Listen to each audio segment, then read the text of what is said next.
آپ نے اپنی امت کو سب سے مقدم رکھا، اس امت پر اولاد کو قربان کیا یا نہیں کیا؟ اور وہ صدق و وفا کے پیکر اور وہ جان نثار صحابہ جنہوں نے حضور کی ہر بات پر لبیک کہا، ایسے ساتھیوں کو کون چاہتا ہے ان کو قربان کروں؟ کون چاہتا ہے کہ ایسے زبردست دوست ہو جنہوں نے نہ مال کی پرواہ کی، نہ اولاد کی پرواہ کی، نہ بیوی بچوں کی پرواہ کی، نہ گھر کی پرواہ کی، نہ ماں باپ کی پرواہ کی، نہ رشتہ داروں کی پرواہ کی، نہ چیزوں کی پرواہ کی، یہاں تک کہ زیب تن جو لباس تھا اس کی بھی پرواہ نہ کی اور ہر چیز حضور پر قربان کیا۔ ایسے ساتھیوں کو چاہتا ہے حضرت حمزہ ٹکڑے ٹکڑے ہو جائے؟ کوئی چاہتا ہے ایسے پیارے ساتھی ہو خبیب سولی پہ لٹک جائے؟ کوئی چاہتا ہے ایسے پیارے ساتھی ہو حضرت بلال کو تپتی ریت پر گھسیٹا جائے؟ کوئی چاہتا ہے اتنے پیارے ساتھی ہو ان کو قربان کرے؟ ہمارے ایسے ساتھی ہم ان کو چاہتے ہیں ان کے گلے کٹ جائے، ان کے جسم ٹکڑے ٹکڑے ہو جائے۔ اس امت کی خاطر رسول اللہ نے ایسے ساتھیوں کو قربان کیا جن کا دل اتنا پاکیزہ اور منور تھا اور اتنا خوبصورت تھا کہ اللہ خود قرآن میں کہتا ہے اللہ حبب الیکم الایمان، اللہ نے تمہارے لیے ایمان کو پسند کر دیا، اور پھر اس ایمان کو ڈالا کہاں پہ؟ صحابہ کرام کے دلوں میں۔ اور پھر اللہ یہ نہیں کہتا کہ تمہارے دلوں میں ایمان ڈال کے تمہارے دلوں کو خوبصورت کر دیا، یہ نہیں کہتا۔ اللہ کہتا ہے کہ تمہارے دلوں میں ایمان ڈال کے میں نے ایمان کو خوبصورت کر دیا۔ وَلَكِنَّ اللَّهَ حَبَّبَ إِلَيْكُمُ الْإِيمَانَ، اللہ نے ایمان کو تمہارے لیے پسند کیا، وَزَيَّنَهُ فِي قُلُوبِكُمْ، اور اس ایمان کو تمہارے دلوں میں خوبصورت کر دیا۔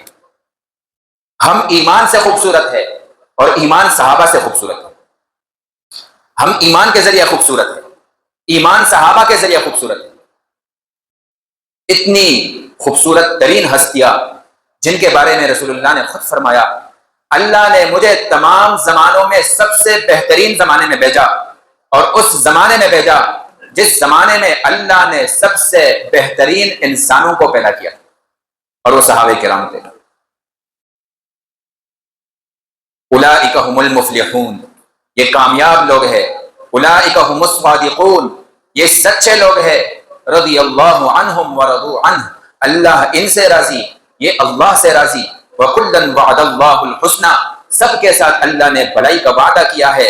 سب سے پہلی آیت سورہ بقرہ کی، آپ اس میں غور کریں، الف لام میم حروف مقطعات، اس کے بعد جو دوسری آیت ہے ذَلِكَ الْكِتَابُ لَا رَيْبَ فِيهِ، یہ کتاب اس میں کوئی شک نہیں۔ اس کتاب کے لفظ سے بھی صحابہ کی عظمت بیان ہو رہی ہے۔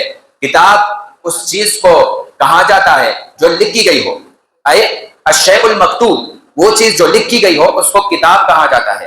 اور یہ کتاب اللہ تعالیٰ نے قرآن کو کہا، تب کہا جب اس کتاب کو صحابہ نے لکھا۔ جب اس کتاب کو جب لکھا نہیں تو پھر یہ کتاب نہیں، پھر یہ قرآن ہے۔ جب لکھا گیا تو یہ کتاب بنا، اور اس کو لکھنے والے کون تھے؟ صحابہ۔ سب سے پہلے اللہ نے اس شک کو صحابہ کے بارے میں دور کر دیا۔ ذالک الکتاب، یہ وہ کتاب جو صحابہ نے لکھا ہے، لا ریب فیہ، اس صحابہ کے لکھنے میں کوئی شک نہیں۔ ھدی للمتقین، اور یہی کتاب متقیوں کے لیے، پرہیزگاروں کے لیے ہدایت ہے۔ تو وہ صحابہ تھے جو اس دین پر قربان ہوئے، جو اس امت پر قربان ہوئے، اس امت کی بھلائی کی خاطر قربان ہوئے۔ کوئی نہیں چاہتا اتنے خوبصورت ترین ہستیوں کو قربان کرے جو اتنے وفادار اور اتنے مخلص، جن کا اخلاص قرآن نے بیان کیا، جن کے دلوں کو اللہ تعالیٰ نے سب کے سامنے آشکارا کر دیا کہ ان کے دل کتنے پاکیزہ، ان کے دل کتنے خوبصورت ہے، اندر سے بھی صاف، ظاہر سے بھی صاف، اور زبان کے پکے، صدق و وفا کے پیکر حضور نے اس امت کی خاطر قربان کر دیا۔